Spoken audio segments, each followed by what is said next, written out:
Hey there, Dango Stu here. Today's video is on carburetor repair kits, what comes in them and how to install them.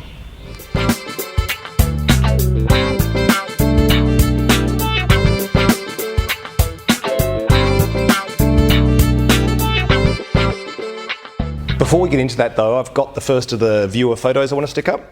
So this one is Paul Skinner from Adelaide in South Australia. He's also drinking a Cooper's, which is cool. I think this one's a bit of a suitable first picture because Adelaide's also the town I grew up and did all my primary school in, and it's also the hometown of Cooper's Brewery, so there we go. Thanks for sending that, Paul. I was also sent in the mail this newspaper article by a gentleman called Bill Brown in Decatur in Illinois in the US. I think that's how it's pronounced. And it's a picture of another gentleman who used to be involved with boat racing and also had some outboard dealerships. So it's got some pretty cool outboards sort of from the 40s and that kind of thing. And given Bill took the effort to post that all the way to Australia, I think it's worth going on the wall too. Oh, and also if you're into sort of vintage outboards, if that's your thing, then be sure to check out Will's channel, Classic Outboards. He's got lots of great old vintage outboards on there. Now we'll start looking at this carburetor kit. The motor I'm going to be doing this job on is a Tohatsu TLDI. I'll show you that one. This particular outboard's a 3-cylinder, 3-carburetor, 50 horsepower. So first thing to do is just take all these carburetors off. I'm not going to focus on the removing of these carburetors. I'll just rip them off quickly and we'll put them on the bench. Carburetors attach a few different ways, sometimes bolted through flanges, quite often long bolts going right through the airbox, right through the carburetor into the block, which I think is the case with these ones. Pretty much universally the things you'll find yourself disconnecting, with a few exceptions, is a throttle linkage, a choke linkage, and a fuel hose attachment.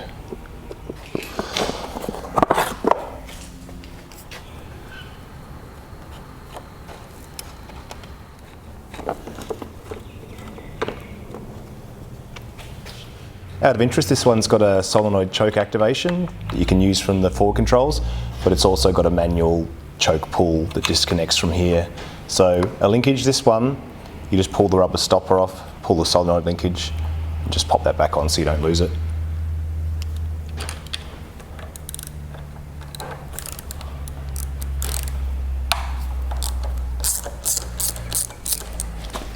When I was saying sometimes that you don't always have a throttle linkage, and that's because sometimes it runs on a cam, so there's nothing to disconnect.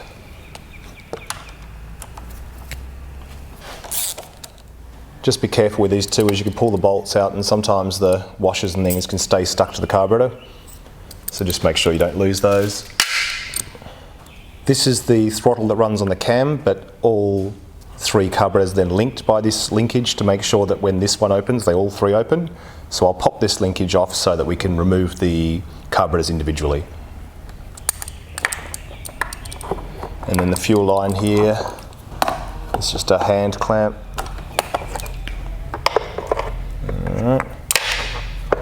That fuel line just popped out of the bottom carburetor, so I'll just take these 2 over the bench for now.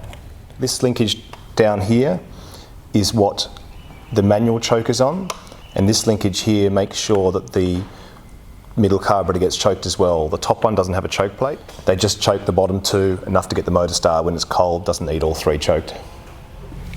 Just going to finish separating these 2 carburetors so that we can pick one and do the install. I'm only going to be installing the kit in 1 carburetor for this video, but the kit does all 3, and obviously all 3 will get done before the boat gets put back together, but there's no point using it 3 times. Alright, straight off you can tell this fuel's got that sort of varnishy smell. This motor hasn't been used for a while, for a long time. It actually belongs to Paul that you've seen in other videos, so I'll make him do the other 2.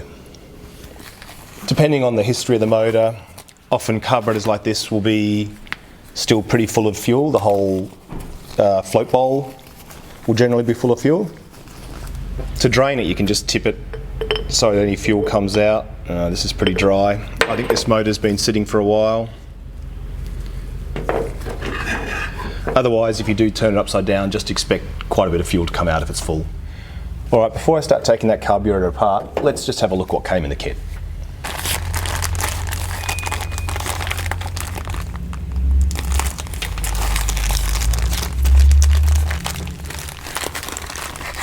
Often these kits will come with a bit of a picking slip to tell you what's in it. It doesn't look like that's the case with this one, but that's all right.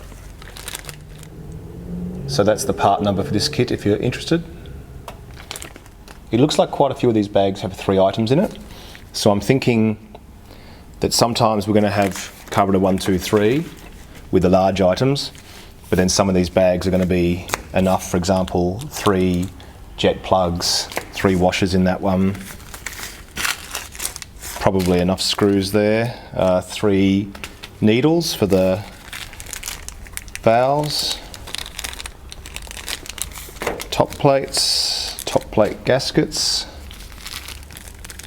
bowl seals. That'll be our float pins. So this is the floats, needles and pivots.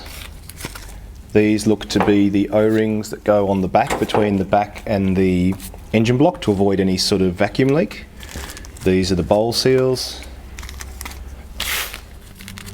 So some kits I've seen are a bit more complete than this. Some will actually include jets and will also include things like the mixture screw, if that's sort of been blunted off or whatever. But we'll see what condition the jets are in. If we need to order them separately, so be it. What I'm going to do now is just strip this carburetor completely down. I'll just put these parts away.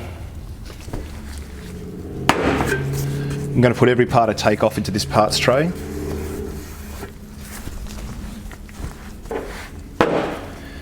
And then we'll just start rebuilding between the parts we've taken out and the parts we've got newly available. So top cover, I know we've got.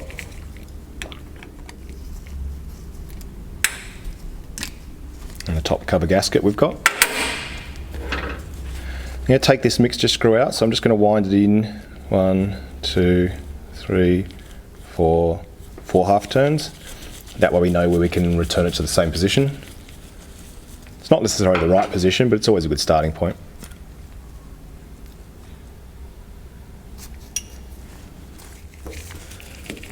Take the float bowl off. If you're dealing a lot with outboards, doing your own outboard, it's well worth becoming very familiar with carburetors, because a lot of outboard problems come from carburetor problems.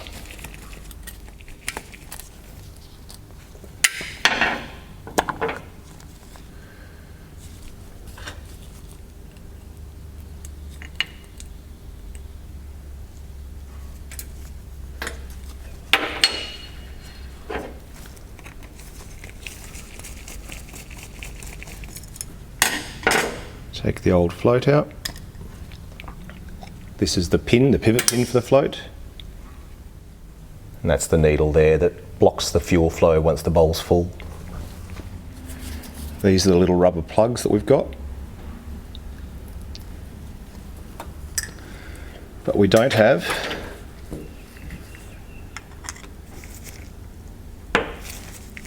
these jets.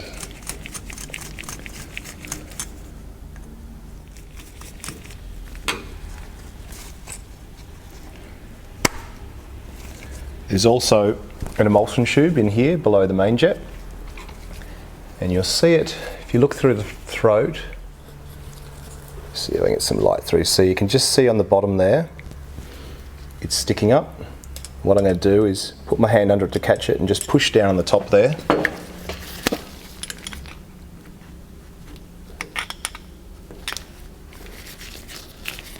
Sometimes they'll drop out. Sometimes they're a little bit stiff.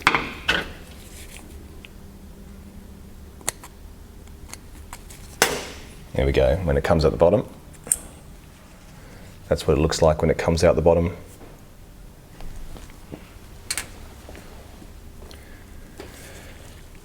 This seat that the needle goes into is also replaceable. I'm not going to pull that out though, because I don't have a new one and I don't want to damage it. I can still blow some compressed air and some carb cleaner through and clean it out a little bit though. Other kits I've seen also come with a new spring to replace the throttle return spring. We don't, but this one seems in good condition. If you look through the jets, you can see just a little bit of light through it. I'll blow that out and we'll have another look and see if it changes. Just going to blow a bit of compressed air right through the middle.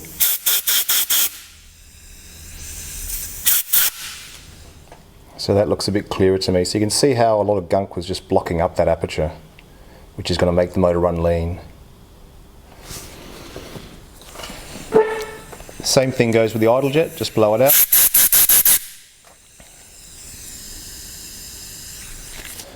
Now this isn't really a carb cleaning video, I've got one of those already, so I'll put a link to that. But this is more about just showing you what kind of things you expect to come in a kit. It's worth having a look at the list, because you might sort of go, oh look, my jets are really blocked and it's something quite hard, I'll get a carb kit. And so in that situation you might get this kit and be quite disappointed that it doesn't have jets in it, or the spring's gone on the return for the throttle plate and you don't have that. So just make sure you know what comes in the kit and it does actually have the bits you need, otherwise you can order them all separately. With the emulsion tube, I'm just going to give it a bit of a spray with some carby cleaner, essentially. And the bowl itself, just get some of this old varnish fuel out. All the circuits across the top. Throttle body itself.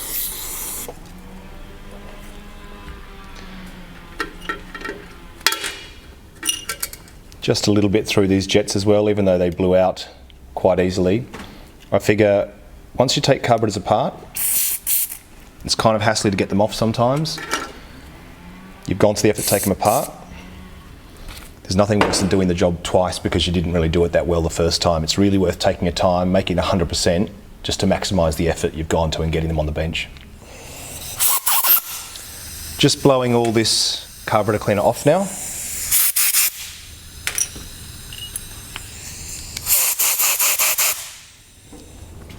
Now I've finished with the carb cleaner and all those are blown dry. I'm going to get rid of the gloves because they drive me nuts. First thing I'm going to do now is start putting these jets back in, given we don't have replacements for them. So pop the emulsion tube back in, and then the main jet on top.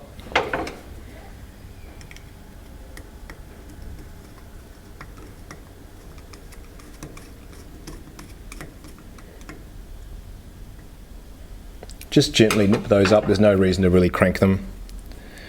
And then the idle jet in.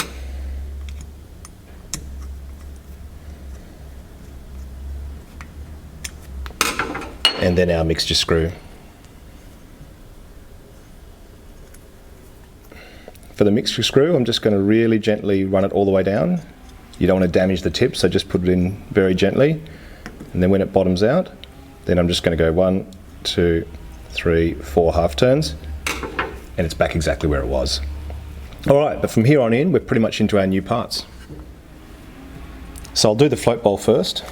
Actually, what I will do is these plugs for the tops of the jets.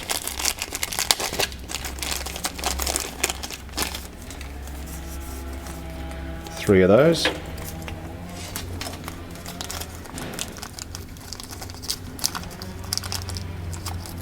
So I'll just grab the new one of those. It's got a hole side on this one. There's one side with a hole in it, or a depression, doesn't go all the way through. That side goes down. And that pushes right in on top of the idle jet.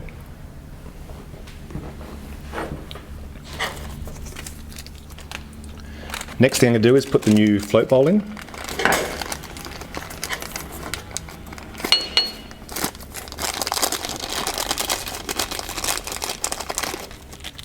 In order to install that, I'm also going to need one of the new needles, which is what mates with the seat here to block the fuel off, and then one of these new pivot pins. Now it's the shorter and fatter screw that kind of retained that pin. Doesn't look like we get one of those in this screw set. I think this is just for the bowls. So the needle valve's got that little sort of T shape on the tip, and the float's got a little channel in the top there. So the needle just slots into that groove and hangs down quite loosely. And then we just drop the whole thing down. And then we put this pin through. It's the pivot. And then I'm going to put the original screw back in. Very few outboard carburetors have an adjustable float height. but on some they are adjustable. They certainly are checkable to see at what height it opens and what height it closes. If it is adjustable, that'll affect how rich or lean the motor runs, so it's worth getting it right. Next thing we're going to do is get a new gasket for the bowl, which is one of these.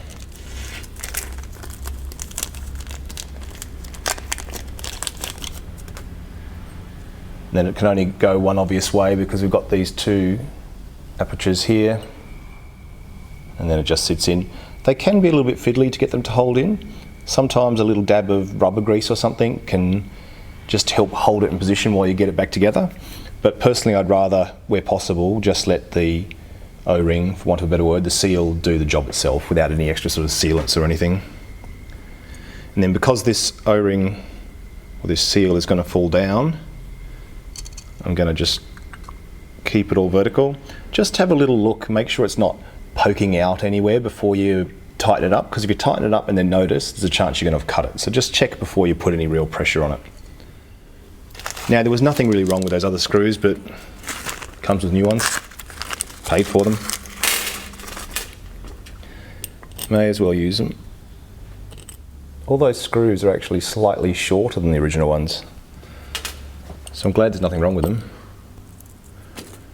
Not sure what the story is there. Alright, so we'll put the original screws on the bowl.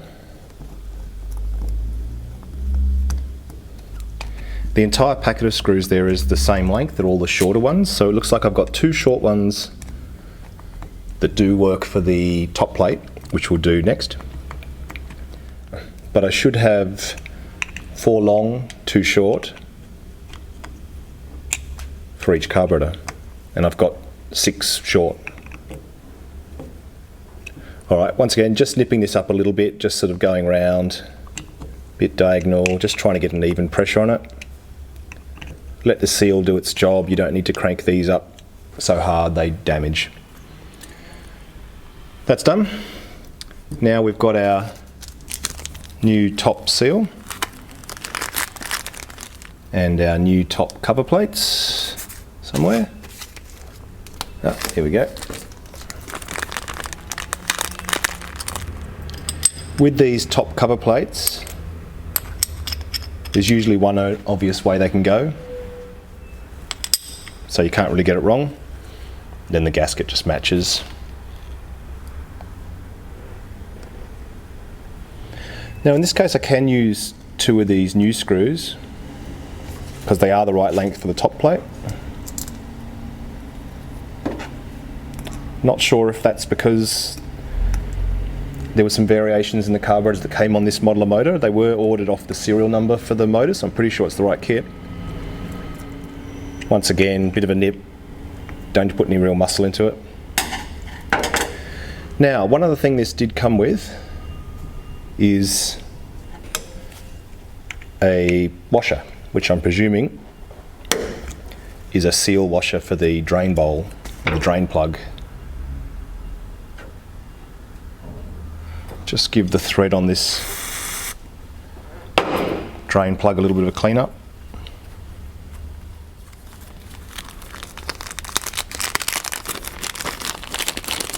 And this will be some sort of soft aluminium washer just to stop that drain plug leaking.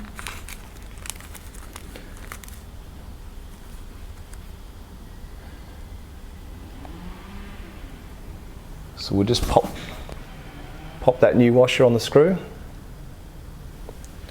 and pop it back in. Nip that up gently, and that's pretty much everything from the kit installed now. So there's definitely a few things that if you were having really bad carburetor trouble, you might want to think of ordering, and namely that's the jets and the emulsion tube. That's really where the tolerances are very fine, and in order to get the right air to fuel ratio, they have to be perfectly clean and not pitted or damaged to be too big as well, because then you just run too rich.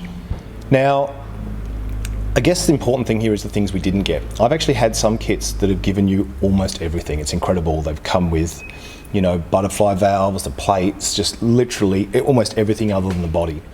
And that's kind of cool if the carburetor's in bad shape. but you can also be paying for a lot of other parts you don't need if it's not in such bad shape. So just be aware whether you buy a repair kit or whether you target a specific piece that's broken. Say for example it's in great nick, but for whatever reason your float bowl got trodden on and when it was out and it needs replacing, just order a float bowl, you know, don't get the whole thing. The other extreme is buying a new carburetor. Now, I recently bought a carburetor for a 40C Tohatsu, and Tohatsu do seem to have reasonably cheap spare parts. This kit, I'll put it in the description, I think it was a couple $100. So you're looking at, what's that, about $60 a carburetor to get the kit, and it's not even that complete, but let me check that. And I have for this 40C, so at the other end of the spectrum is just buying a whole new carburetor. You take the old one off, you put the new one on. I bought a carburetor for a 40C recently, Tohatsu 40C. It's a single carb motor, so it was cheap, you just needed one. And the entire carburetor was $150. So that's everything inside it was complete. Brand new jets, new seals, it was just literally ready to bolt on, it wasn't missing a thing. And I've got to say that's really good value. You take the labour component of taking the old one apart, putting the new parts in, take that out of the equation and just have an entirely brand new carburetor that ran beautifully. I think that's actually a really good way to go. Having said that, this channel's not about out with the old, in with the new. I actually do like fixing things up, so this is the process I would go through if I was going to repair a carburetor. But just have a look, see what comes in the kits, see what you really need, see how much a new carburetor is. Just sort of do your homework before you choose which way to go. The final thing that has to go onto this carburetor, the last thing missing from this kit now to put on is this gasket that goes between the carburetor and the block, between the reed valves and the carburetor. But I'm not going to put this on now because this isn't getting reinstalled yet. If I put it in now, there's a chance it's going to fall out and it's going to get lost, it's going to get dirty. So I'll keep this sealed up until the last minute when we reinstall. So I guess one of the best ways to sum this up is just have a little look in the parts tray and see what we've got left over, because they're all the things we've replaced. So we've got our bowl gasket, the idle jet plug, gasket from the top plate, the needle valve, a few screws floating around, the pivot for the float, and the gasket that goes at the back of the carburetor. And that's everything that's now new. Oh, there we go, missed that little washer, the drain plug washer. So that didn't take very long at all really, so this is probably another shortish video, despite promising to make them longer again. But it does remind me that I went to a bit of a YouTube course type thing, a workshop that Google did. And one of the things they said is it's nice to have a bit of a variety of content. Do some specials that are nice and long, do your regular weekly, however long videos, but also do some regular sort of short stuff. And because of that, I'm going to start doing second videos every Wednesday from now on. So I'm going to do a really short one on Wednesday, like a couple of minute quick tip type video. But don't panic, I'm doing those and they're going to be in addition to the regular videos every weekend as well. So that's the plan from now on. So thanks for watching. I hope this helps you if your carburetors are giving you a bit of trouble, or even if you're thinking of reconditioning them over the winter, sort of keep them in top condition for next summer. All right, well take care and I'll catch you next Wednesday for a quick tip. All right, see ya.